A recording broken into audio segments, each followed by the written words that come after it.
السلام علیکم ورحمۃ اللہ وبرکاتہ۔ الحمد للہ وکفى وسلام علی عباده الذین اصطفى اما بعد۔ قال اللہ عز وجل: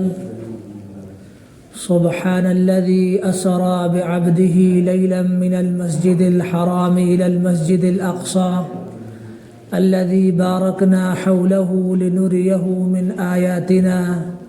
إنه هو السميع البصير۔ وقال النبي صلى الله عليه وسلم: يا أبا سفيان قد جئتكم بالدنيا والآخرة فأسلموا تسلموا، أو كما قال عليه الصلاة والسلام۔ رب اشرح لي صدري ويسر لي أمري واحلل عقدة من لساني يفقه قولي، صدق اللہ العظیم۔ میری محترم ماں اور بہنوں، اللہ تبارک و تعالی نے ہم سب کے ساتھ بڑا کرم اور فضل فرمایا کہ ہم سب کو ایک دین کی مجلس میں، جہاں اللہ اس کے رسول کی بات کا تذکرہ ہوگا، اس مجلس میں بیٹھنے کی توفیق عطا فرمائی۔ یقیناً یہ مجلس وہ مجلس ہے جو خیر سے، برکت سے، بھلائی سے پر ہے، جس میں سراسر خیر ہے، بھلائی ہے۔ اللہ تبارک و تعالی نے ہمیں اس مجلس کے اندر بیٹھنے کی توفیق عطا فرمائی، اور اللہ تعالی نے ہم سب کو پیدا فرمایا، انسان بنایا، لیکن صرف یوں ہی پیدا نہیں فرمایا، بلکہ ایک مقصد کے لیے پیدا فرمایا، اور اس مقصد کو بتانے کے لیے اللہ تعالیٰ نے مختلف ادوار میں، مختلف قوموں میں انبیاء کرام علیہم الصلاۃ والتسلیم کو مبعوث فرمایا۔ وَلِكُلِّ قَوْمٍ هَادٍ، ہر قوم کے اندر کوئی نہ کوئی ہادی، کوئی رہبر بھیجا۔ وَإِن مِّنْ أُمَّةٍ إِلَّا خَلَا فِيهَا نَذِيرٌ، اور کوئی قوم ایسی نہیں گزری جہاں اللہ تعالیٰ نے کسی ڈرانے والے کو نہ بھیجا ہو۔ رسولا مبشرین ومنذرین لئلا یکون للناس علی اللہ حجۃ بعد الرسل، اللہ تعالیٰ رسولوں کو بھیجتا ہے کہ وہ لوگوں کو ڈراتے ہیں، لوگوں کو خوشخبریاں سناتے ہیں، تاکہ کوئی حجت رسولوں کے آنے کے بعد باقی نہ رہ جائے۔ دنیا کے اندر ایک انسان کسی دوسرے انسان کو ڈراتا ہے تو اس کے مال کو، اس کی جائیداد کو، اس کے پیسوں کو ہڑپنا چاہتا ہے، یا اس کی نگاہ مفاد پر، فائدے پر یا مادیت پر اس کی نگاہ ہوتی ہے، درہم و دینار پر وہ نگاہ کرتا ہے۔ لیکن رسولوں کا معاملہ اس سے برعکس ہوتا ہے۔ جب وہ کسی کو ڈراتے ہیں تو ان کا اپنا ذاتی کوئی فائدہ مقصود نہیں ہوتا، نہ کوئی اپنا ذاتی وہ مفاد چاہتے ہیں، ہمیں اس سے فائدہ ملے۔ آخرت کے اندر تو اس نعمت کا، اس کام کا بدلہ تو ملنا ہے، اس کا اجر ملنا ہے، لیکن دنیاوی اعتبار سے وہ کوئی فائدہ اور کوئی مفاد نہیں چاہتے۔ جس طرح اگر کوئی نابینا انسان جس کے اندر دیکھنے کی صلاحیت نہ ہو، وہ کسی جگہ سے گزر رہا ہو اور راستے کے اندر سامنے کوئی گڈھا آ جائے، کوئی بڑا سا گڑھا سامنے آ جائے، اگر اس کی بروقت رہنمائی انسان دیکھنے والا نہیں کرے گا، اس کو نہیں روکے گا اور اس بات سے چوکنا نہیں کرے گا کہ سامنے گڑھا موجود ہے، تو اس بات کا خطرہ ہے کہیں وہ جانے انجانے میں گڑھے کے اندر نہ گر جائے، اور اس کی جان کی ہلاکت کا بھی خطرہ ہے۔ گھر کے اندر اگر چھوٹا سا بچہ ہے اور سامنے اگر انگارے رکھے ہوئے ہیں، آگ رکھی ہے، اگر دیکھنے والا اس کو نہیں روکے گا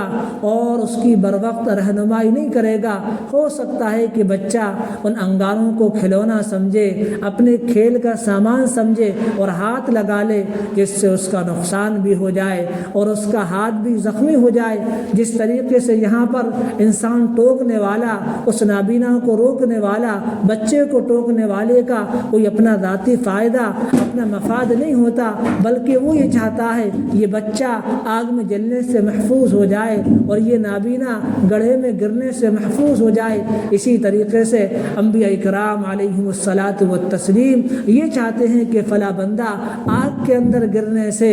آگ کے گڑھے میں گرنے سے اور آگ کے شعلوں کے اندر جانے سے محفوظ ہو جائے۔ سرکار دو عالم علیہ السلام اسی پیغام کو لے کر آئے تھے اللہ کے نبی پر جب ان آیتوں کا نزول ہوا وَأَنذِرْ عَشِيرَتَكَ الْأَقْرَبِينَ کہ آپ اپنے گھر والوں کو ڈرائیے، تو اس موقع پر اتی النبی علیہ السلام الصفا، آپ صفا نامی پہاڑی پر آئے، فصعد علیہ اس پر چڑھے، ثم نادا یا صباحا پھر آپ نے یہ پکارا یا صباحا 3 مرتبہ۔ یہ اس وقت کی وہ الارم ہوا کرتی تھی جو ایمرجنسی کے موقع پر لوگ چلایا کرتے تھے، اگر مکے پر کوئی خوف یا کسی دشمن کے حملے کا خطرہ ہوتا تو لوگ اس طرح بلاتے تھے، اس طرح پکارتے تھے۔ تو اللہ کے نبی نے بھی اسی طریقہ کار کو اختیار کیا اور کہا کہ یا صباحا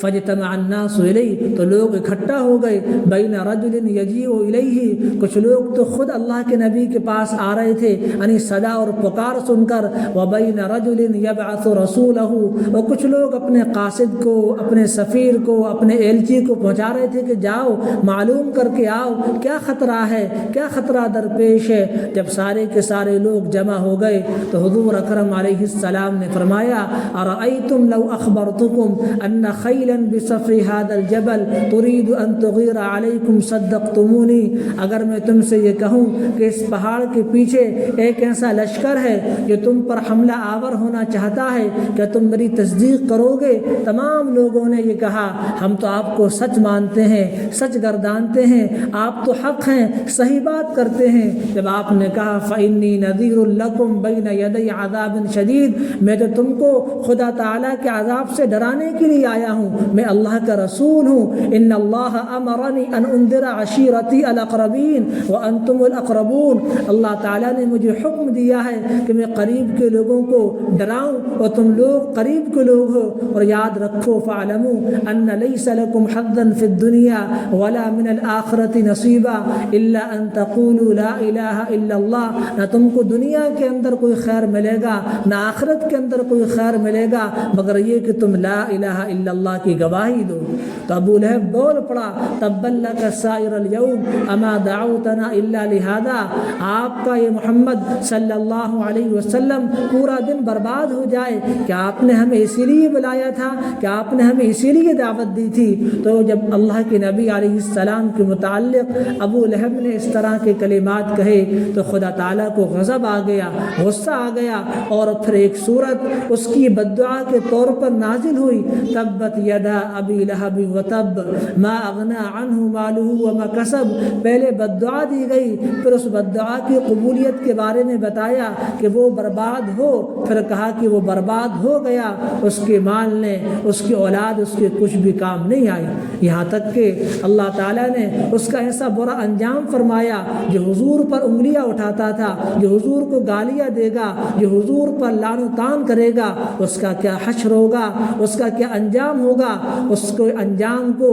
اس طرح اللہ تعالیٰ نے عبرتناک بنایا، جب وہ مرنے لگا تو ایسے ہی لوگوں نے اس کو چھوڑ دیا، سڑنے لگا، گلنے لگا، تب جا کر گھر والوں نے چند مزدوروں کو بلایا، ایک بڑا سا گڈھا کھودا گیا، اس کو زمین دو اس کے بعد کر دیا گیا۔ یہی حال اس کی بیوی کا جو اللہ کے نبی علیہ السلام کے راستے میں کانٹے ڈالا کرتی تھی، آپ کی دعوت میں روڑے اٹکایا کرتی تھی، اس کے بارے میں قرآن نے کہا کہ وہ جہنم کے بڑے بڑے ایندھن کو چنے گی۔ اس کے پاس ایک شاندار ہار تھا، عندها قلادۃ فاخرہ لانفقنها فی عداوۃ رسول اللہ صلی اللہ علیہ وسلم، وہ کہا کرتی تھی کہ میرے پاس ایک شاندار ہار ہے، میں اس کو بیچ کر جو پیسہ ملے گا اللہ کے نبی علیہ السلام کی دشمنی، آپ کی عداوت کے اندر میں اس کو صرف اور خرچ کروں گی۔ تو اللہ کے نبی علیہ السلام کو اللہ تعالیٰ نے رسول بنا کر، بشیر بنا کر، نذیر بنا کر مبعوث فرمایا،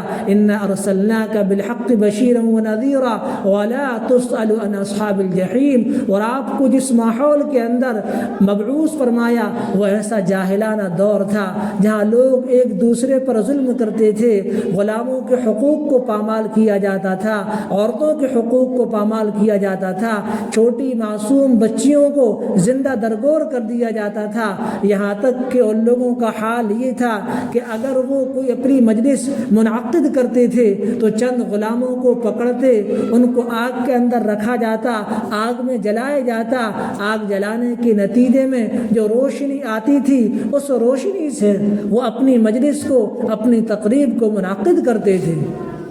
اور اس سے آگے بڑھ کر جب ان میں کا کوئی انسان یہ چاہتا کہ اپنے شکار کی مشق کرے تاکہ اس کا تیر بہترین صحیح نشانے پر لگنے لگے، بہترین تیر انداز بن جائے، تو اس موقع پر وہ کسی غلام کو پکڑتے تھے۔ یہ نہیں کہ کسی درخت کا نشانہ لگا لیں یا کسی ستون و پلر کا نشانہ لگا لیں، بلکہ غریب غلام کو پکڑا جاتا تھا، اس کو رسی سے کسی درخت سے باندھ دیتے اور آپس کے اندر یہ طے ہوتا تھا، یہ مشورہ ہوتا تھا، یہ بتاؤ اگر ہمارا یہ تیر ہماری کمان سے نکل کر فلاں غریب غلام کی آنکھ کی پتلی میں لگے گا تم مجھے کیا دو گے؟ لوگ کہتے تھے ہم آپ کو اتنا روپیہ دیں گے، ہم آپ کو اتنا پیسہ دیں گے، یہاں تک کہ وہ تیر اس کمان سے نکلتا اور فلاں غریب غلام کی آنکھ کی پتلی میں جا کر لگتا، وہ تڑپ تڑپ کر اپنی جان دیتا، وہ یہاں شراب کے جام چلتے۔ اس طرح جاہلانہ دور تھا،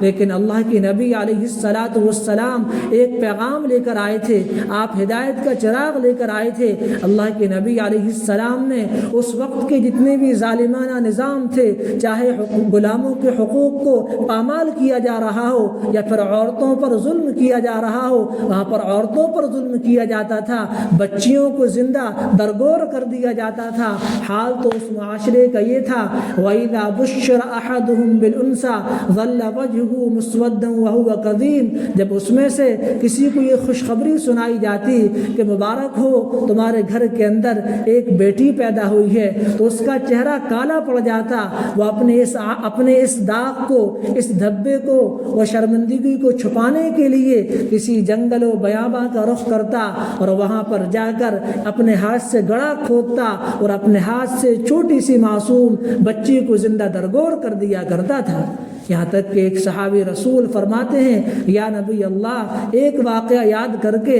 مجھے بہت زیادہ رونا آتا ہے، وہ واقعہ یہ ہے کہ میری ایک چھوٹی سی بچی تھی، میں کسی سفر پر چلا گیا تھا، جب میں لوٹ کر آیا تو وہ تقریباً 16-17 مہینے کی ہو گئی تھی، لیکن میرا یہ دل چاہتا تھا کہ اس کو زندہ درگور کر دیا جائے، اس کو زمین دوز کر دیا جائے۔ میں نے اپنی بیوی سے کہا کہ اس کو تیار کر دو، اچھے کپڑے پہنا دو، میں اس کو لگوں کہ کہیں پر لے کر جا رہا ہوں۔ جب وہ تیار ہو گئی تو میں نے جنگل اور بیاباں کا رخ کیا، راستے میں بیٹی پوچھتی تھی کہاں جا رہے ہو، میں جھوٹ پر جھوٹ بولتا، یہاں تک کہ جب جنگل پہنچ گیا اپنے ہاتھ سے میں نے ایک گڑھا کھودا، اور جب وہ گڑھا کھود کر تیار ہو گیا تو میں نے اپنے ہاتھوں سے اس کو زمین دوز کر دیا۔ وہ چلاتی رہی، چیختی رہی، سسکتی رہی، روتی رہی، لیکن میں نے ان بے ضمیر کانوں نے اس پر کوئی توجہ نہیں دی، کوئی اس کی بات پر رونے پر دھیان نہیں دیا۔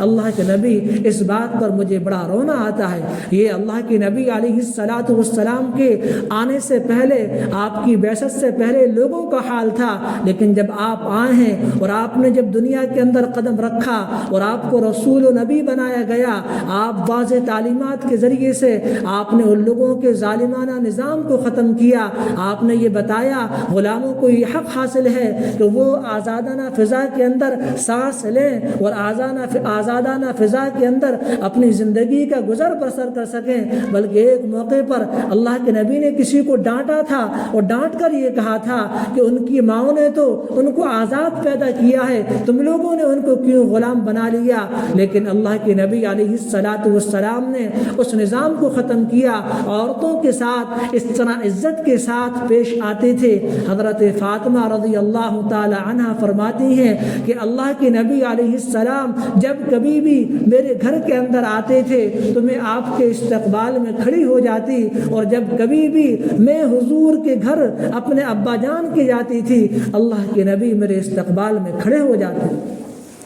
مسجد نبوی کے اندر اللہ کے نبی علیہ الصلاۃ والسلام عشاء کی نماز کی تکبیر بل چکی، تکبیر تحریمہ کہنے والے تھے، اچانک کوئی بوڑھی خاتون آئی دروازے پر، مسجد نبوی کے دروازے پر، کہا کہ علمنی یا رسول اللہ کے نبی آپ ہمیں فلاں مسئلہ بتا دیں، آپ ہمیں فلاں بات سکھلا دیں۔ اللہ کے نبی نے جماعت کو چھوڑا، اس کی بات جا کر سننے لگے۔ وہ بہت دیر تک آپ سے بات کرتی رہی، مسائل پوچھتی رہی، یہاں تک کہ صحابہ نے کہا یا رسول اللہ نامت النساء والصبیان، آپ تھوڑا سا جلدی کریں، بچے سونے لگے ہیں، عورتیں سونے لگی ہیں۔ تب جا کر اللہ کے نبی علیہ السلام نے چھوڑا۔ ایک عورت کے لیے، ایک خاتون کے لیے اللہ کے نبی نے اس کو اتنا زیادہ وقت دے دیا۔ کہاں وہ معاشرہ تھا یا اس کی بات کو سننا پسند نہیں کیا جاتا تھا، کہاں وہ معاشرہ تھا کہ اگر دنیا کے اندر ایک بیٹی قدم رکھتی تھی تو اس بات کی پلاننگ اور مشورے ہونے لگتے تھے،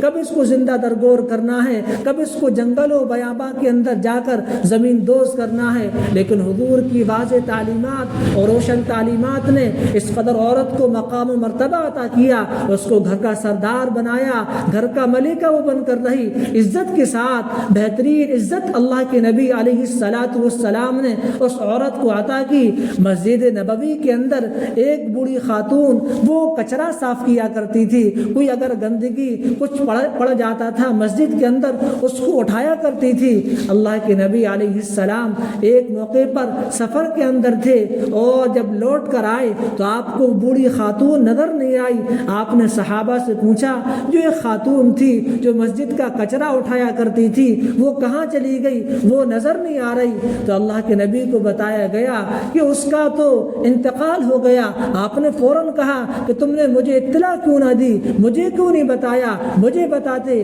تو اللہ کے نبی اس کی قبر پر تشریف لے گئے اور وہاں جانے کے بعد اللہ کے نبی نے ولی کی حیثیت سے نماز جنازہ کو ادا فرمایا۔ یہ تھا محمد عربی علیہ الصلاۃ والسلام کا وہ کام جو آپ نے اس وقت کے ظالمانہ نظام کو ختم کرنے کے لیے اختیار کیا تھا اور عورتوں کو عزتوں کو بحال کیا تھا۔ اس کا ایک اعزاز ہے، اس کا احترام ہے، تقدس ہے۔ جنگ حنین کے موقع پر جب حضرت شیمہ رضی اللہ تعالی عنہا نے صحابہ سے کہا کہ ہم اللہ کے نبی کی رضاعی بہن ہیں، تو صحابہ نے کہا ہم کو تو نہیں معلوم، لیکن یہ پیغام ہم حضور تک پہنچا دیتے ہیں اور بتا دیتے ہیں ایک خاتون ہے جو آپ کے متعلق کہتی ہے کہ آپ اس کے رضاعی بھائی ہیں۔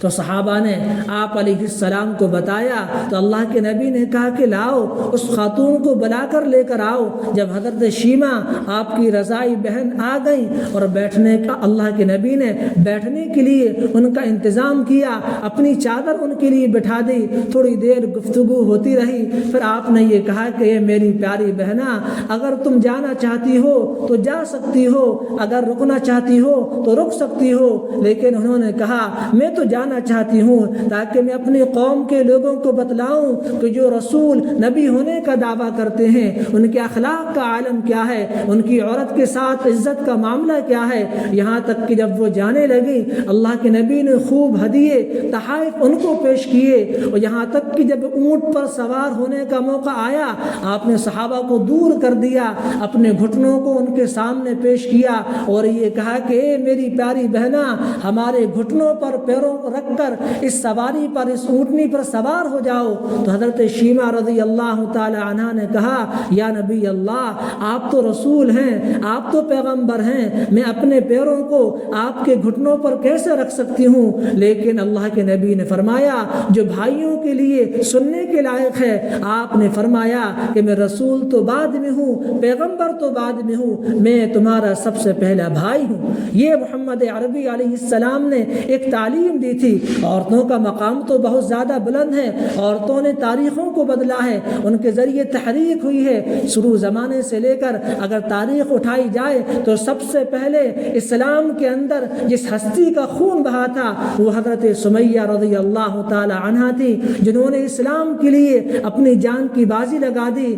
جام شہادت کو نوش کر لیا۔ اور بھی تاریخ کے اندر ہم پڑھیں گے صحابہ اکرام رضوان اللہ علیہ مجمعین کے واقعات کے اندر ہمیں صحابیات کا وہ کردار نمایاں نظر آئے گا جو بانگ دہل اپنے ایمان کا اظہار کرتی تھیں اور اپنے شوہروں کو اللہ کے راستے کے خروج کے لیے تیار کرتی تھیں کہ تمہیں اللہ کے راستے میں قتال کے لیے جانا ہے۔ حضرت عمرو بن جموح رضی اللہ تعالی عنہ جن کے پیر کے اندر لنگ تھا، وہ معذور تھے، تو جب ان کو ان کی بیوی نے کہا میں تو یہ دیکھ رہی ہوں کہ تم گویا کہ اللہ کے راستے کے قتال سے رکنا چاہتے ہو، تم یہیں ٹھہرنا چاہتے ہو، تو انہوں نے کہا کہ نہیں نہیں، میں تو جانا چاہتا ہوں، یہ کیسے ہو سکتا ہے کہ میرے لڑکے تو آگے بڑھیں اور میں پیچھے رہ جاؤں۔ یہاں تک کہ اللہ کے نبی کے پاس گئے، اللہ کے نبی نے بھی کہا تمہارے پیر میں لنگ ہے، ان اللہ قد وضع عنک الجہاد، اللہ تعالیٰ نے قتال تمہارے لیے معاف کر دیا ہے۔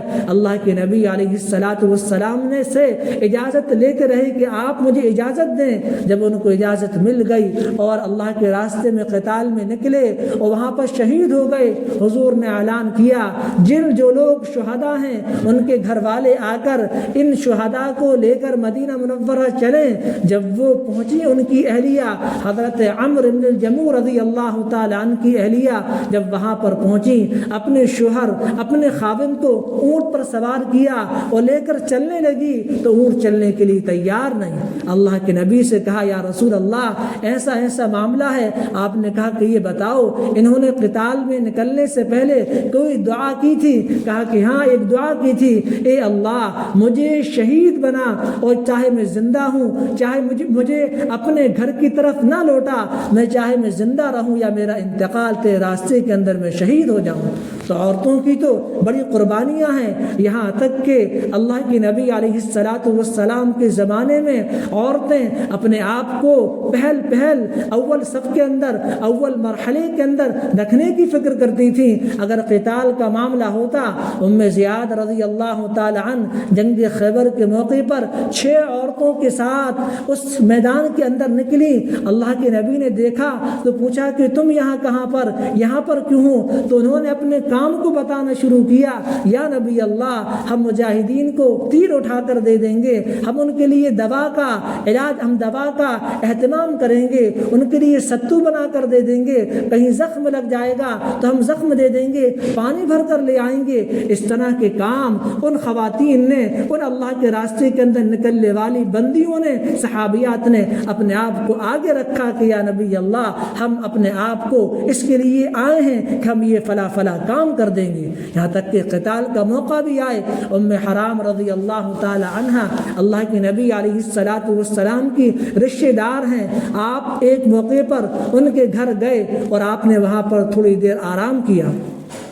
اٹھے بیدار ہوئے تو ایک دم مسکراتے ہوئے بیدار ہوئے۔ ام حرام رضی اللہ تعالی عنہ نے فرمایا یا نبی اللہ آپ تو مسکرا رہے ہیں، کیا وجہ ہے؟ آپ نے فرمایا میں نے ابھی اپنی قوم کو، اپنی امت کے لوگوں کو دیکھا کہ وہ سمندروں پر سوار ہیں، بادشاہوں کی طرح تختوں پر بیٹھے ہیں، اللہ کے راستے میں نکلے ہوئے ہیں۔ تو ام حرام رضی اللہ تعالی عنہ نے فرمایا یا رسول اللہ آپ دعا کر دیں کہ میں بھی اس لشکر کے اندر شامل ہو جاؤں۔ آپ نے دعا دے دی، پھر آپ نے دوبارہ آرام کیا،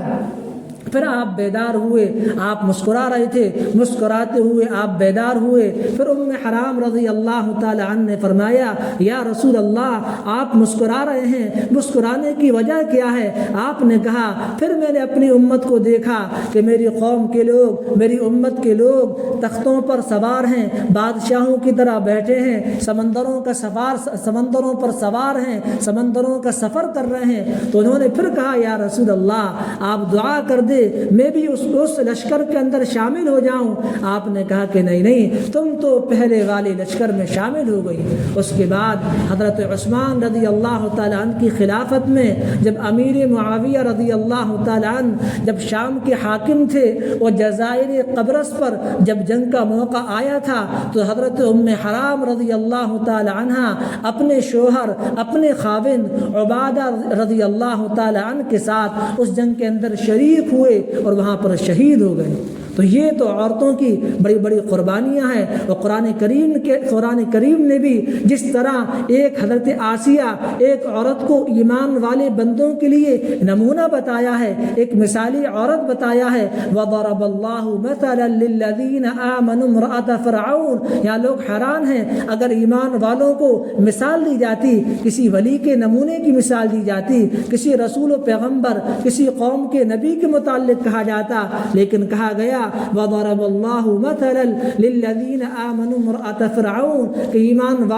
ایمان والی عورتوں کے لیے ایک مثال دی گئی ہے، وہ ہے امرأۃ فرعون، فرعون کی بیوی حضرت آسیہ علیہ السلام کی۔ جب وہ موسیٰ علیہ السلام پر اسلام لے کر آ گئیں اور فرعون کو معلوم چلا، جو انا ربکم الاعلیٰ کہا کرتا تھا کہ میں سب سے بڑا رب ہوں، اللہ تعالیٰ نے ایسے تکبر کرنے والوں کو غرق کر دیا۔ دنیا کے اندر جن لوگوں نے دعویٰ کیا، قارون کو اپنی دولت پر ناز تھا، فخسفنا به وبداره الارض فما كان له من فئة ينصرونه من دون اللہ، اللہ نے اس کو دھسا دیا، زمین کے اندر دھستا چلا گیا۔ نمرود کو ناز تھا اور دوسرے لوگوں کو ناز رہا، اللہ تعالیٰ نے اسی طرح فرعون کو بڑا ناز تھا کہ انا ربکم الاعلیٰ، اور یہ کہا کرتا تھا یہ نہریں نہیں دیکھ رہے، یہ نہریں ہمارے محلات، ہمارے قلعوں کے نیچے سے یہ نہریں بہتی ہیں۔ لیکن جب اس کو یہ معلوم چلا کہ حضرت آسیہ علیہ السلام نے اسلام قبول کر لیا،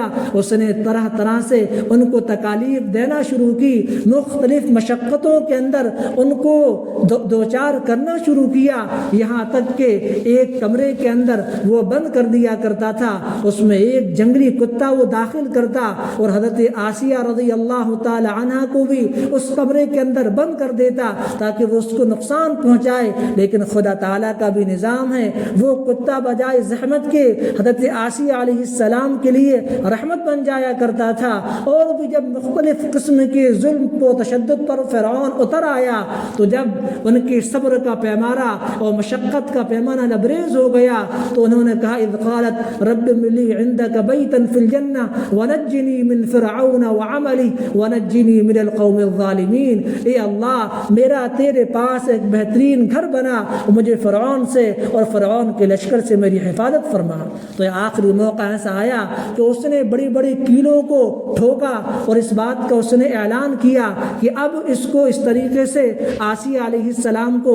عذاب دینا ہے، یا تو یہ باز آ جائے گی ورنہ تو اس کا جان ہلاکت میں چلی جائے گی۔ جب آخری موقع آیا تو حضرت آسیہ علیہ السلام نے اس طرح دعا کی۔ تو یہ کہ پیغام ہے لوگوں کے لیے، عورتوں کے لیے، تمام لوگوں کے لیے، دنیا کا سب سے بڑا ظالم اگر کوئی شوہر ہو سکتا ہے اور سب سے زیادہ ظالم اگر کوئی شوہر جبار ہو سکتا ہے تو وہ فرعون تھا، لیکن فرعون کے اندر پلنے والی ایک خاتون جس کا ایمان بلند تھا، جس کا کردار بلند تھا، جس کا ایمان حضرت موسیٰ علیہ السلام پر ایسا پختہ اور مضبوط تھا کہ فرعون کے طرح طرح کے مظالم اور طرح طرح کی اس کی طرف سے کیے جانے والے تشدد یہ آسیہ علیہ السلام کو ان کے ایمان سے، مضبوط ایمان سے ہٹا نہیں سکے۔ تو اس کے اندر پیغام ہے آج کے دور کے اندر تو وہ حالات نہیں ہیں، لوگ یہ نہ کہیں ہمارے گھر کے اندر تو فلاں حالات ہیں، یہ ہماری مجبوری ہے۔ جب لوگوں سے کہا جاتا ہے ایمان پر پختہ بنانے کو، اپنے گھر کے اندر اسلامی معاشرہ زندہ کیا جائے، گھروں کے ماحول کو درست کیا جائے، ایمان و سنت کا ماحول لے کر آیا جائے، تو لوگ کہتے ہیں ہمارے گھر کا ماحول اس طرح ہے۔ ان کو چاہیے کہ جو اللہ تعالیٰ نے ایمان والوں کے لیے بطور خاص مستورات کے لیے، مستورات میں عورت کی جو مثال دی ہے، ایک نمونے کی مثال ہے کہ آسیہ علیہ السلام نے کس قدر مختلف ماحول کے اندر اپنے ایمان کو باقی رکھا کہ ہم لوگ ہمت کر لیں اور ارادے کر لیں، عزم کر لیں کہ اپنے گھر کو ایک بہترین گھر بنانا ہے، ہمارے گھر کے اندر سنتیں زندہ ہو، ہمارے بچے سچ بولنے والے ہو، امانت کا پاس و لحاظ کرنے والے ہو، خیانت کا ماحول نہ ہو، گھروں کے اندر والدین ایسی تربیت کریں، ایسی ان کو ہمت دلائیں، ان کے بارے میں کہیں، اللہ کے نبی علیہ السلام کے واقعات کو سنایا جائے، صحابہ اکرام کی زندگی کے واقعات کو بتایا جائے تاکہ ایمان کی چنگاری پھوٹے، ان کا ایمان مضبوط ہو، طاقتور ہو، اس کے لیے ایک ماحول کی ضرورت ہے، ایک پیغام کی ضرورت ہے، اللہ کے نبی علیہ السلام کی سیرت کی ضرورت ہے، آپ کی زندگی جو نمونہ ہے۔ لقد کان لکم فی رسول اللہ اسوۃ حسنہ لمن کان یرجو اللہ والیوم الآخر وذکر اللہ کثیرا۔ اللہ کے نبی علیہ السلام کی پوری زندگی ایمان والے لوگوں کے لیے ایک نمونہ ہے، اور اللہ تعالیٰ نے بھی صحابہ اکرام جیسی عظیم الشان جماعت، عظیم قافلہ سرکار دو عالم علیہ الصلاۃ والسلام کو عطا فرمایا تھا، جو ہر موقع پر حضور سے محبت کرتے تھے، حضور کے قول، حضور کے فعل کو اختیار کرتے تھے۔ اور وہ ابن مسعود ثقفی رضی اللہ تعالیٰ عنہ بیان فرماتے ہیں کہ صلح حدیبیہ کے موقع پر جب ہم قاصد کی حیثیت سے پہنچے تو ہم نے ان لوگوں کو، یعنی اللہ کے نبی کے ماننے والوں کو دیکھا، جب اللہ کے نبی بات کرتے تھے تو صحابہ بالکل خاموش ہو جاتے تھے، جب آپ تھوکتے تھے صحابہ اپنے ہاتھوں پر تھوک لے لیا کرتے تھے، جب آپ وضو بناتے تھے صحابہ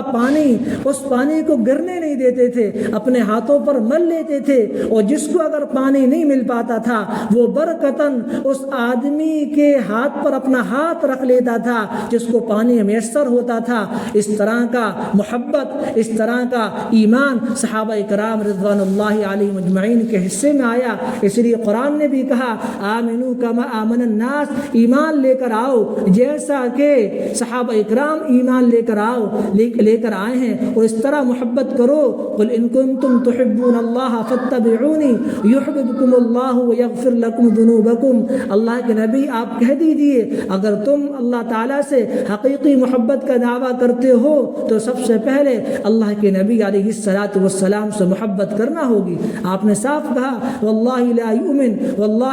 لا یؤمن احدکم حتی اکون احب الیہ من ولدہ ووالدہ والناس اجمعین، تم میں سے کوئی انسان اس وقت تک کامل ایمان والا ہو نہیں سکتا جب تک کہ اللہ کے نبی علیہ الصلاۃ والسلام کی ذات اقدس اس کے گھر والوں سے زیادہ، اس کے والدین سے زیادہ، اس کی جان و مال سے زیادہ محبوب نہ ہو جائیں۔ تو حضرت عمر رضی اللہ تعالی عنہ نے فرمایا یا نبی اللہ، آپ مجھے ہر چیز سے زیادہ محبوب ہیں لیکن میری جان سے زیادہ محبوب نہیں۔ تو آپ نے کہا کہ تمہارا ایمان کامل نہیں۔ پھر تھوڑی دیر کے بعد انہوں نے کہا میں گواہی دیتا ہوں کہ میری ذات سے بھی زیادہ آپ کی ذات مجھے محبوب ہے۔ آپ نے کہا کہ اب تم کامل ایمان والے ہو۔ حضرت خبیب رضی اللہ تعالی عنہ کو جب مکہ مکرمہ کے اندر لوگوں نے گرفتار کر لیا، پکڑ لیا اور سولی پر ان کو چڑھا دیا، تو ایک موقع پر کسی نے آ کر یہ کہا کہ تم اس بات کو پسند کرتے ہو کہ اللہ کے نبی تمہاری اس جگہ پر ہوں اور تم اپنے گھر کے اندر آرام و سکون سے بیٹھے ہو؟ تو ان صحابی نے محبت بھرا کیا جواب دیا؟ انہوں نے کہا کہ ہم تو اس بات کو بھی پسند نہیں کرتے کہ اللہ کے نبی علیہ الصلاۃ والسلام اپنے گھر کے اندر موجود ہوں اور آپ کے پاؤں مبارک کے اندر کوئی کانٹا بھی چبھے، ہم اس بات کو بھی پسند نہیں کرتے۔ یہ محبت بھرا پیغام مکہ مکرمہ کی گلیانوں سے نکل کر مدینہ منورہ کی گلیوں میں، وادیوں میں پیغام پہنچا۔ صحابہ کو معلوم چلا محبت کس چیز کا نام ہے، محبت کرنا کسے کہتے ہیں۔ تو صحابہ اکرام تو فدائیت کا ثبوت دینے والے، اعلیٰ درجے سے اعلیٰ درجہ محبت کرنے والے لوگ تھے، اپنے جان، اپنی مال، اپنی زندگی کو اللہ کے نبی علیہ الصلاۃ والسلام کے لیے نچھاور کرنے والے تھے۔ رافع بنت کلثوم رضی اللہ تعالی عنہ، یہاں صحابہ ہیں وہاں صحابیات بھی اسی درجے کی ہیں، وہاں عورتیں و خواتین بھی اسی درجے کی ہیں۔ جنگ احد کے موقع پر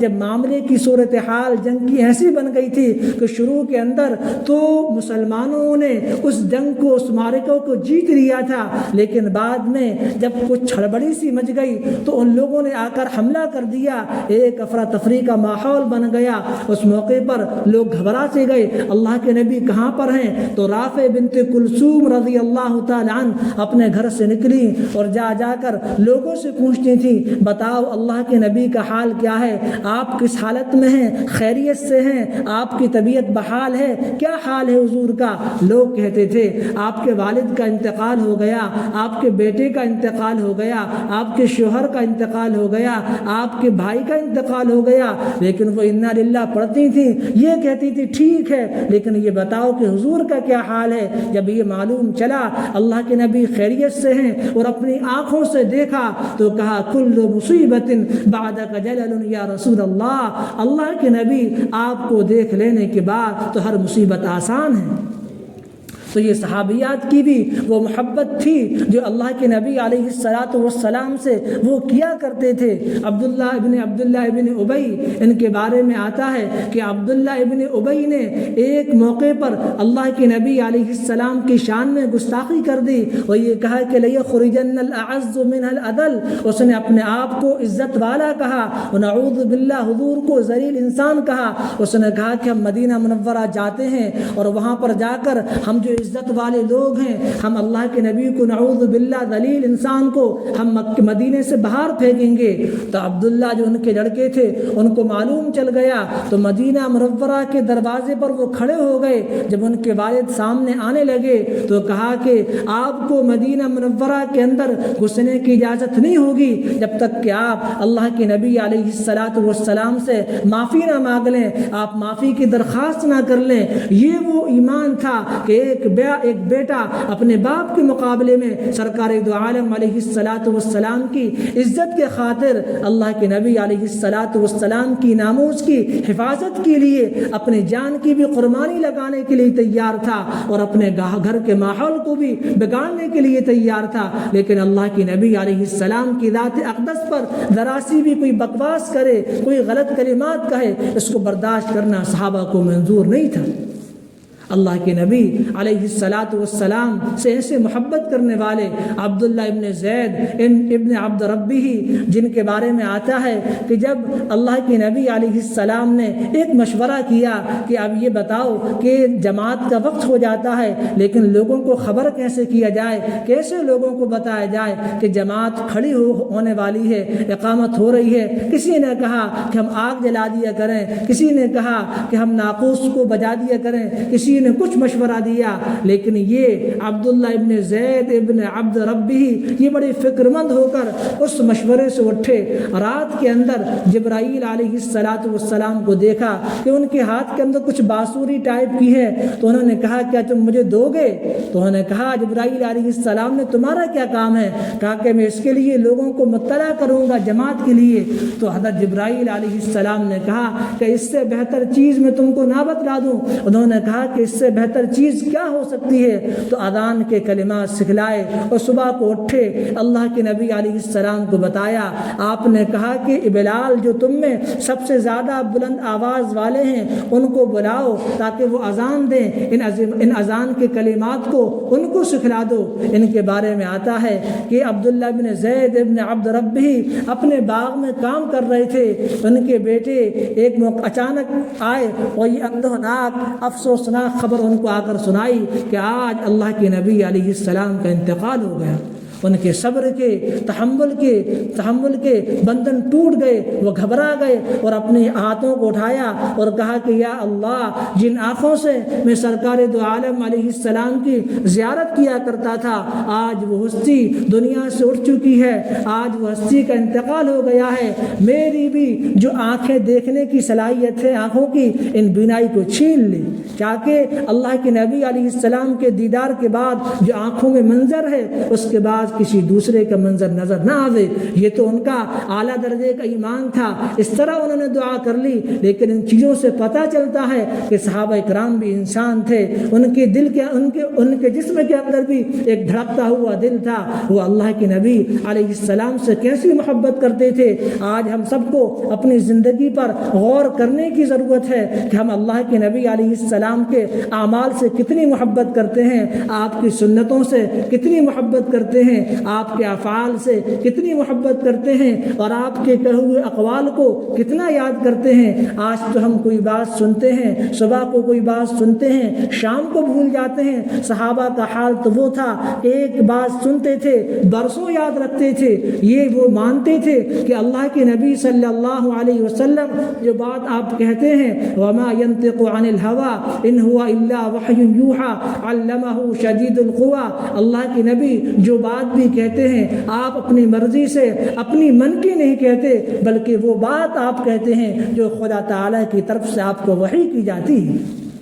اس لیے جو پیشن گوئیاں بھی سامنے آئیں صحابہ اکرام جانتے تھے۔ ایک موقع پر اللہ کے نبی کسی جگہ سے آ رہے تھے، وہاں پر کسی یہودی سے آپ نے گھوڑے کی خرید و فروخت کا معاملہ کیا کہ تم مجھے یہ گھوڑا دے دو، مدینہ جا کر مجھ سے پیسے لے لینا۔ اللہ کے نبی علیہ السلام نے کہا کہ اس بات پر طے کر لو۔ وہ تیار ہو گیا، لیکن تھوڑی دیر کے بعد وہ بدل گیا اور کہنے لگا آپ کوئی گواہ لے کر آئیں، شہادت لے کر آئیں۔ وہاں تو کوئی گواہی دینے والا نہیں تھا۔ دور سے حضرت ابو خزیمہ رضی اللہ تعالی عنہ تشریف لا رہے تھے، انہوں نے آ کر گواہی دی، یا رسول اللہ ہم گواہی دینے کو تیار ہیں کہ آپ نے جو معاملہ کیا ہے آپ اس کے اندر سچے ہیں۔ لیکن بعد میں آپ نے پوچھا ابو خزیمہ کیا بات تھی، تم تو ہماری مجلس میں حاضر نہیں تھے، تم نے تو ہماری بات کو نہیں سنا، اس کے باوجود بھی تم نے گواہی دی۔ تو حضرت ابو خزیمہ رضی اللہ تعالی عنہ نے فرمایا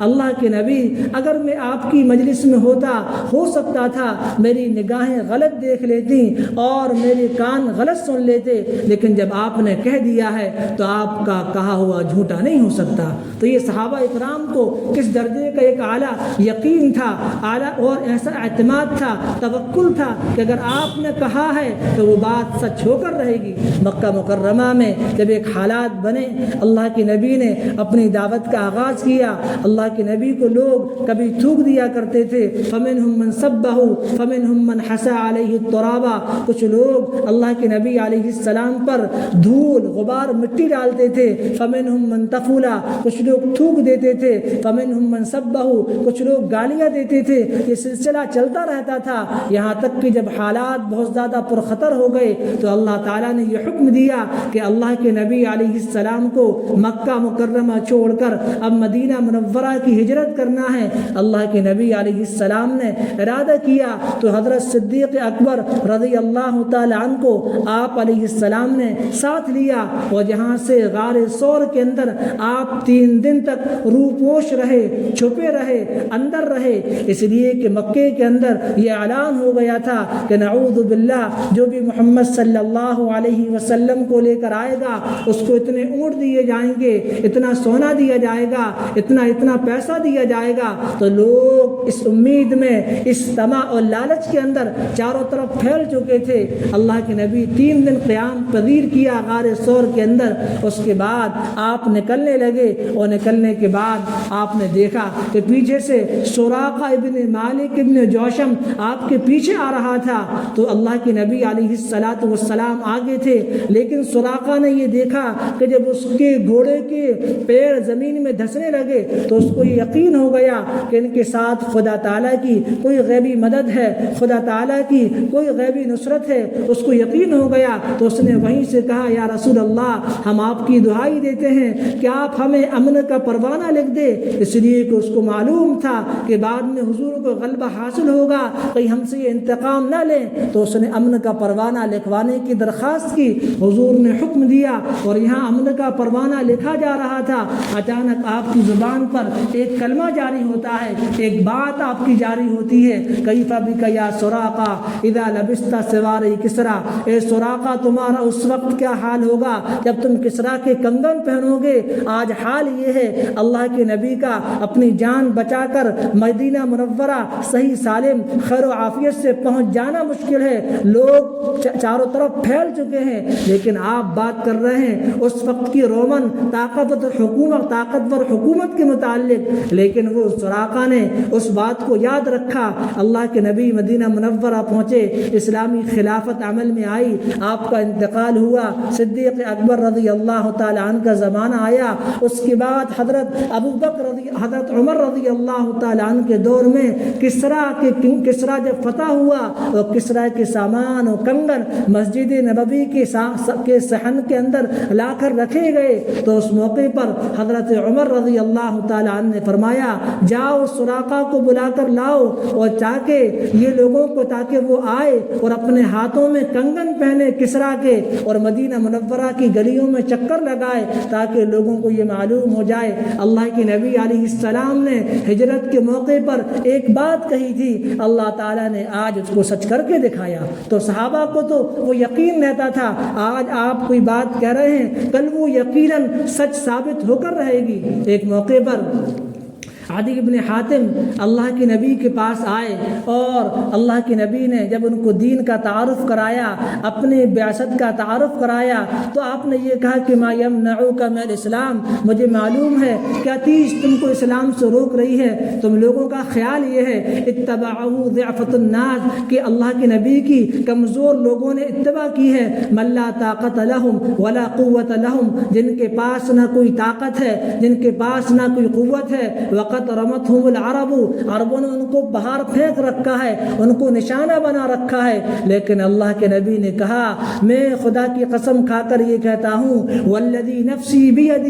لیتمن اللہ ھذا الامر، خدا کی قسم کھا کر میں یہ کہتا ہوں اللہ تبارک و تعالی اس دین اسلام کو پھیلا کر ایسا امن و امان دنیا میں قائم کر دے گا، ایسا امن و امان ہو جائے گا حتی تخرج الزعینۃ من الحیرہ حتی تطوف فی البیت بغیر جوار احد، کہ حیرہ نامی مقام سے ایک پردہ نشین خاتون سونے سے لدی ہوئی نکلے گی اور اس پر کوئی کسی طرح کی عزت کا، ناموس کا کوئی خطرہ نہیں ہوگا اور بیت اللہ کا آ کر طواف کرے گی، ولا یفتحن کنوز کسریٰ ابن ہرمز، اور کسریٰ ابن ہرمز کے محلات کو، کنگنوں کو فتح کیا جائے گا، ولا یبذلن المال حتی لا یقبلہ احد، اور اتنا زیادہ مال خرچ و صرف کیا جائے گا قبول کرنے والا کوئی نہیں ہوگا۔ تو عدی بن حاتم نے حضور کی اس بات کو یاد رکھا اور اپنے دوستوں کو کئی سالوں کے بعد یہ بتایا کہ دیکھو اللہ کے نبی نے 3 باتیں مجھ سے کہی تھی، پہلی بات تو یہ دیکھو یہ پردہ نشین خاتون آ رہی ہے، بیت اللہ کا طواف کر رہی ہے تنہا، اس کو اپنی عزت کا کوئی خطرہ نہیں، اور دوسرا اللہ کے نبی نے کہا تھا کسریٰ کے کنگن فتح ہوں گے، میں ان لوگوں میں سے تھا جن لوگوں نے کسریٰ کے کنگنوں کو فتح کیا تھا، اور خدا کی قسم کھا کر میں یہ کہتا ہوں اللہ تبارک و تعالی تیسری بات کو بھی سچ ثابت کر کے دکھائے گا کہ ولا یبذلن المال حتی لا یقبلہ احد، اللہ تعالیٰ اتنا زیادہ مال کو خرچ کرے گا، اللہ تبارک و تعالیٰ اتنا زیادہ مال خرچ کر دیا جائے گا کہ کوئی قبول کرنے والا نہیں ہوگا۔ میں خدا کی قسم کھا کر کہتا ہوں کہ اللہ تعالیٰ اس بات کو بھی سچ ثابت کر کے دکھائے گا۔ تو صحابہ کو تو ایک بات کبھی کہی جاتی تھی، حالانکہ موقع محل ایسا ہوتا تھا کہ لوگوں کی عقلیں حیران رہ جاتی تھیں، عقل قبول کرنے کی تیار نہیں ہوتی تھی۔ کبھی آپ کدال سے مارتے ہیں تو فتح کی خوشخبریاں سناتے ہیں کہ روم فتح ہو گیا، ایران فتح ہو گیا، کسریٰ فتح ہو گیا، یا آپ خوشخبریاں پیشن گوئیاں سناتے تھے۔ ایک موقع پر ایک بدو آیا، کہنے لگا اللہ کے نبی 3 باتیں مجھے آپ کی بڑی عجیب لگتی ہیں، ایک تو آپ یہ کہتے ہیں مرنے کے بعد زندہ ہوں گے، یہ بات مجھے بڑی عجیب لگتی ہے، دوسرا آپ یہ کہتے ہیں بیت اللہ فتح ہوگا، یہ بات بھی عجیب لگتی ہے، تیسرا آپ کہتے ہیں کسریٰ کو آپ فتح کر لیں گے، تو اللہ کے نبی یہ باتیں عجیب لگتی ہیں۔ تو آپ نے اس کا ہاتھ پکڑ لیا اور کہا کہ لعل الحیات تطول بک، اگر زندگی رہی تو اس کو بھی دیکھ لے گا۔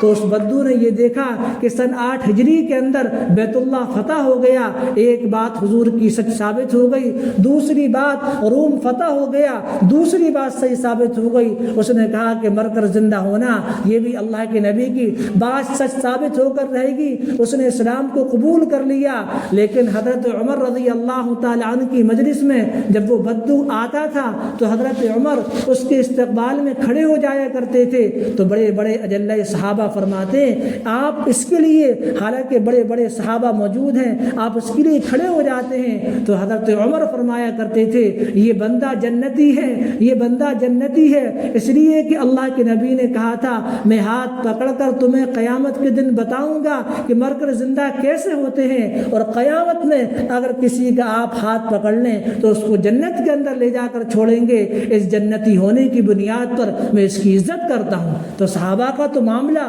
دوسرا تھا، وہ اعتماد ایک دوسرا تھا۔ عثمان ابن طلحہ جو اللہ کے نبی کو چابی دینے کے لیے تیار نہیں تھا، اللہ کے نبی نے چابی مانگی تھی جب آپ کا حال ٹھیک نہیں تھا، آپ نے کہا کہ عثمان مجھے چابی دے دو، میں بیت اللہ میں جانا چاہتا ہوں۔ اس نے نکار دیا، جانے نہیں دیا، لیکن آپ نے یہ کہا تھا ایک دن وہ آئے گا کہ بیت اللہ کی چابی میری ہوں گی۔ تو اس نے کہا تھا شاید کہ وہ قریش کی ذلت کا دن ہوگا، آپ نے کہا کہ نہیں نہیں وہ قریش کی عزت کا دن ہوگا۔ پھر وہ حال آیا کہ جنگ جب فتح مکہ ہو گیا اور اللہ کے نبی علیہ الصلاۃ والسلام کا غلبہ ہو گیا تو اس موقع پر آپ کے ہاتھ میں چابی آئیں، آپ نے عثمان بن طلحہ کو بلایا، کہا کہ لو یہ ایک موقع پر ہم نے تم سے چابیاں مانگی تھی، تم نے انکار کیا تھا، آج سے تم چابی رکھو اور تمہارے خاندان کے اندر یہ ہمیشہ ہمیشہ کے لیے چابی رہے گی، تمہاری خاندان سے یہ کسی دوسرے خاندان میں نہیں جا سکے گی۔ تو اللہ کے نبی علیہ الصلاۃ والسلام اس درجہ ایک بات کہتے تھے۔ آج ضرورت یہ ہے کہ اللہ کے نبی علیہ الصلاۃ والسلام کی زندگی کو اختیار کیا جائے۔ آپ جو بات کہہ رہے ہیں اس پر ہم کامل اعتماد کرنے والے، یقین کرنے والے بن جائیں۔ آج ہمارا ایمان کمزور ہے، اعتماد کمزور ہے، آج اس ایمان کو پختہ کرنے کی ضرورت ہے، اسلامی معاشرے کو بنانے کی، سنوارنے کی ضرورت ہے۔ اور پھر ایک وہ دور مکہ مکرمہ کے اندر جب اللہ کے نبی نے کام کیا، محنت کی اور سہارے پر سہارے ٹوٹنے لگے، عبد المطلب کا سہارا ٹوٹ گیا اور اس کے بعد ابو طالب سہارا بنے، ان کا بھی سہارا ٹوٹ گیا، دونوں کا انتقال ہو گیا، تو خدا تعالیٰ نے یہ ارادہ کیا کہ اللہ کے نبی علیہ السلام کو ترقیوں کے منازل پر ان کو لایا جائے، ترقی کے منازل پر، عروج کے منازل پر لا کر کھڑا کیا جائے، عزت و احترام مزید ان کو عطا کیا جائے۔ تو مکہ مکرمہ سے بیت المقدس کا پہلے سفر کیا گیا اور تمام انبیاء اکرام کی روحوں کو تصویریں عطا کی گئیں اور تمام رسولوں نے، پیغمبروں نے اللہ کے نبی علیہ الصلاۃ والسلام کے پیچھے نماز کو ادا فرمایا۔ آپ سید الاولین والآخرین تھے، یعنی آپ کو یہ مقام دے دیا گیا کہ آپ سب سے زیادہ فائق ہیں، سب سے زیادہ بلند ہیں، سب سے زیادہ اعلیٰ ہیں، آپ کا نمایاں کردار ہے۔ اس کے بعد آپ نے فرش سے لے کر عرش تک کا سفر کا آغاز آپ نے کیا۔ اللہ کے نبی خود بیان فرماتے ہیں، میرے پاس جو براق نامی سواری تھی اس کا قد جو تھا گدھے سے تھوڑا سا بڑا اور گھوڑے سے تھوڑا سا چھوٹا تھا، اور اس کا جو حد نگاہ تک اس کا قدم پڑتا تھا، ایک بندہ جہاں سے بیٹھا ہوا جہاں تک دیکھ سکتا ہے وہاں تک اس کا قدم پڑتا تھا۔ پھر آپ نے آسمانوں کے عروج اور آسمانوں کی بلندی پر سفر کا آغاز کیا۔ پہلے آسمان پر حضرت آدم علیہ السلام سے ملاقات ہوئی، انہوں نے خیر مقدم کیا، استقبال کیا بن نبی صالح والولد صالح کے ذریعے سے۔ دوسرے آسمان پر حضرت یحییٰ، حضرت عیسیٰ علیہ السلام سے ملاقات ہوئی۔ تیسرے آسمان پر حضرت یوسف علیہ السلام سے ملاقات ہوئی۔ چوتھے آسمان پر حضرت ادریس علیہ السلام سے ملاقات ہوئی۔ پانچویں آسمان پر حضرت ہارون علیہ السلام سے ملاقات ہوئی۔ چھٹویں آسمان پر حضرت موسیٰ علیہ السلام سے ملاقات ہوئی۔ ساتویں آسمان پر حضرت ابراہیم علیہ السلام سے ملاقات ہوئی۔ پھر آپ آگے بڑھے، جبرائیل علیہ السلام کی معیت آپ کے ساتھ تھی۔ پھر اللہ تعالیٰ نے مختلف جنت کے مناظر کو، جہنم کے مناظر کو اللہ کے نبی کو دکھلایا۔ آپ نے جنت کے مناظر کو دیکھا، نیک کام کرنے والوں کے اجر و ثواب کو دیکھا، برے کام کرنے والے کے عذاب کو دیکھا۔ ایک جگہ پر دیکھا، ایک جگہ تازہ گوشت رکھا ہوا ہے،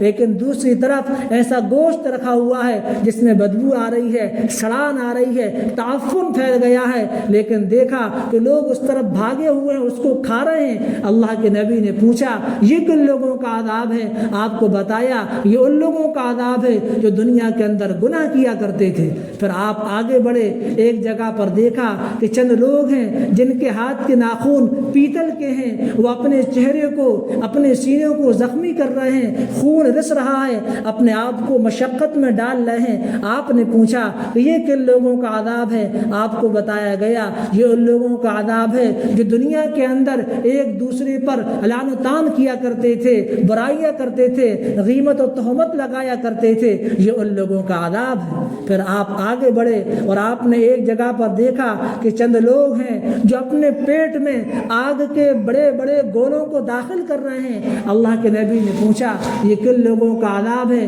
تو بتایا گیا یہ ان لوگوں کا عذاب ہے جو دنیا کے اندر لوگوں کے مالوں کو ہڑپ لیا کرتے تھے، کھا جایا کرتے تھے۔ ان الذین یأکلون اموال الیتامی ظلما انما یأکلون فی بطونہم نارا وسیصلون سعیرا۔ قرآن بیان کرتا ہے جو لوگ دنیا کے اندر یتیموں کے مال کو کھاتے ہیں تو سمجھے کہ وہ اپنے پیٹ کے اندر جہنم کی گویا کہ آگ کے گولے اور آگ کے شعلے گویا کہ کھا رہے ہیں، وَسَيَصْلَوْنَ سَعِيرًا، دہکتی ہوئی جہنم کے اندر وہ داخل ہوں گے۔ اور آپ آگے بڑھے، ایک جگہ پر دیکھا کہ ایک چند فرشتے ہیں اور ایک بندہ ہے، فرشتے ایک بڑا پتھر اٹھا کر اس کے چہرے پر مارتے ہیں، اس کا سر پتلا ہو جاتا ہے، چپٹا ہو جاتا ہے اور پتھر لڑکتا ہوا آگے بڑھتا چلا جاتا ہے۔ اللہ کے نبی پوچھتے ہیں یہ بتاؤ یہ کن لوگوں کا عذاب ہے؟ تو بچایا جاتا ہے یہ ان لوگوں کا عذاب ہے جو دنیا کے اندر نماز نہیں پڑھتے تھے، نماز پڑھے بغیر سو جایا کرتے تھے۔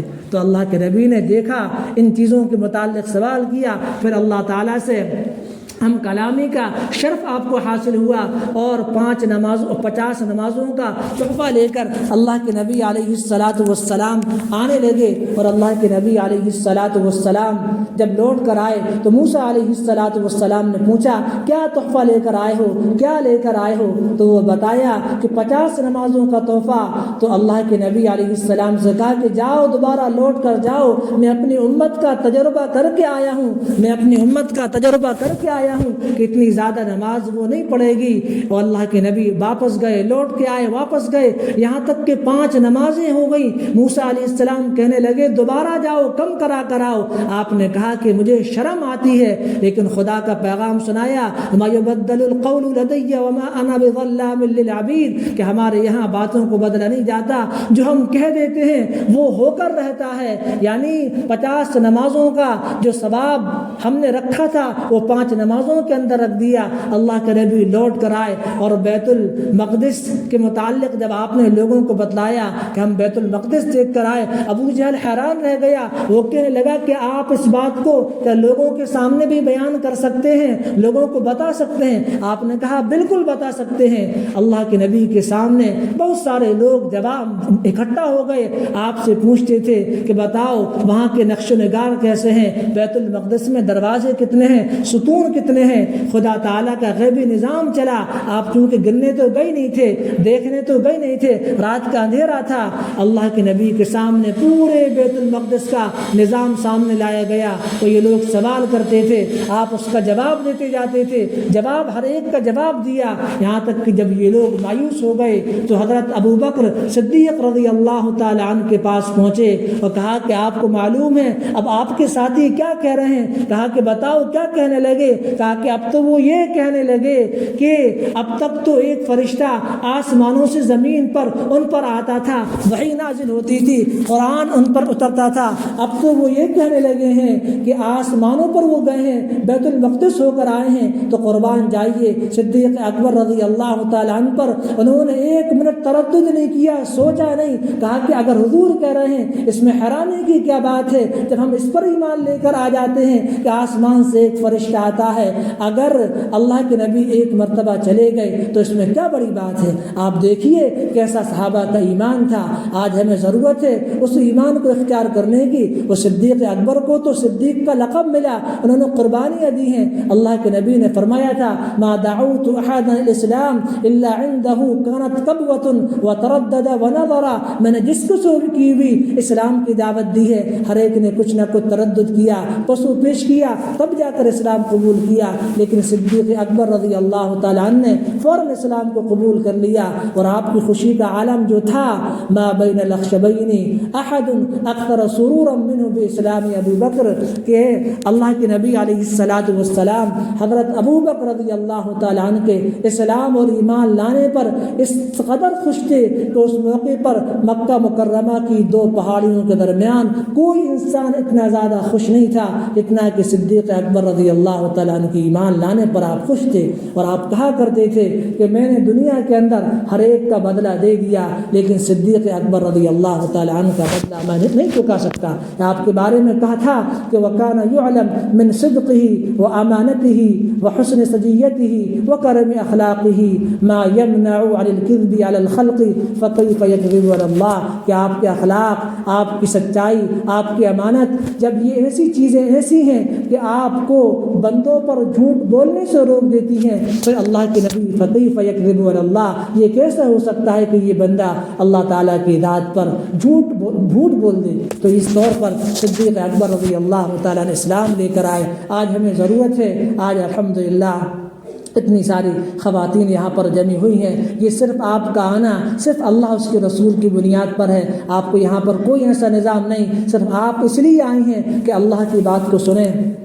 اللہ کے رسول علیہ الصلاۃ والسلام کی بات کو سنا جائے۔ آپ ایک خیر، ایک اچھے مقصد کے لیے آئی ہیں۔ اسی طرح ہم جڑتے رہیں، ہم خواتین بیٹھتی رہیں، مذاکرہ کرتے رہیں، اور ہمارے مقابلے کا ماحول بھی بہتر سے بہتر ہو جائے۔ آپ کا اس کے اندر بلند کردار ہوگا۔ اگر آپ دیندار ہیں، آپ کے اندر ایک داعیہ ہے، جذبہ ہے بہتر سے بہتر معاشرہ تیار کرنے کا، محلے کی آبادی کا، کہ عورتوں کو، خواتین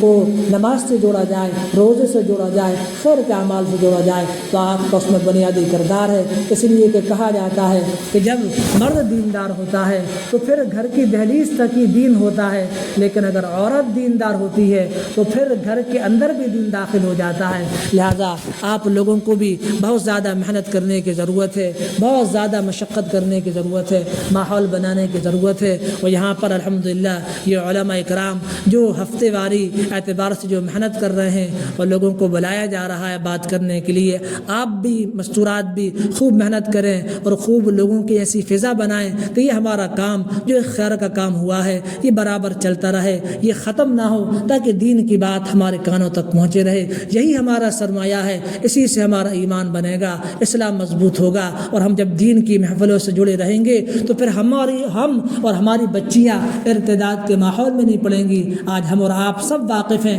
ارتداد کا ماحول ہے، اور دشمن بالکل ہماری بچیوں کے اسلام کو چھیننے پر تلا ہوا ہے، ہمارے بچوں کے اسلام کو چھیننے پر تلا ہوا ہے۔ تو اس طرح کی مجالس یہ وہ مجلس ہیں جس سے ہم بھی محفوظ ہوں گے، ہمارا ایمان بھی محفوظ ہوگا، ہماری اولاد کا ایمان بھی محفوظ ہوگا۔ اللہ تبارک و تعالی ہم سب کو عمل کی توفیق عطا فرمائے۔ وما علینا الا البلاغ۔